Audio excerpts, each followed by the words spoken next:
तमर नहीं हमर नहीं तमर को नहीं हमर नहीं हां तमर नहीं आ तमर हमर नहीं ताला मत नहीं तो नहीं भी तो खोलो हम नहीं भी तो खोलो 14 वर्ष गोटे स्कूल ले रहिथिले स्कूल को पूरा घर भाबी देथिले निज इच्छा रे आसुथिले और निज इच्छा रे स्कूल खोलुथिले जेउथि पई बारंबार अभियोग करि आसुथिले अभिभावक जहा परे शेष रे बदली हेबा सहित निलंबित होइछंती शिक्षक जनक कार्य रे अवहेला एवं सरकारी अर्थ आत्मसात अभियोग रे प्रधान शिक्षक निलंबित होइछंती अस्तरंग ब्लॉक रो केउट जंगा प्राथमिक स्कूल रो प्रधान शिक्षक अशोक कुमार बारिक एही स्कूल ले दीर्घ 14 वर्ष हेब प्रधान शिक्षक भावे कार्य करथिले दीर्घ दिन हेब एही स्कूल रे शिक्षकता करिबा सहित शिक्षादान रे अनियमितता छात्र छात्री प्रति अशालीन व्यवहार करथबा सहित अनेक समय रे स्कूल ले अनुपस्थित रहितिबा ब्लॉक शिक्षाधिकारी निकट रे केउट जंगा ग्रामवासी अभियोग करि आसुथिले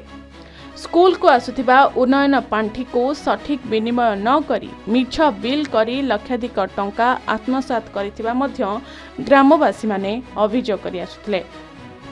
तेबे गत अगस्ट 25 तारिख रे अस्तरंग ब्लॉक रे जिलापालक अभियोग शुणाणी कार्यक्रम रे केते जन ग्रामवासी संपृक्त शिक्षकों विरुद्ध रे अभियोग करथिले अभियोग आधार रे पुरी जिला शिक्षाधिकारी अभियोगर सत्यासत्य जानिबा पई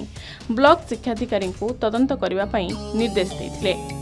ब्लॉक शिक्षाधिकारी तदंत रिपोर्ट पठाइथिले तदंत रिपोर्ट पाइबा परे पुरी जिला शिक्षाधिकारी संपृक्त शिक्षक अशोक कुमार बारिक को निलंबित करिसंती दीर्घ दिन गोटे प्रधान शिक्षक 14 वर्ष धरी गोटे स्कूल रे रहिबा आपण माने निजे भी आपण माने को मीडिया रे माने प्रसार करिसंती मास्टर तो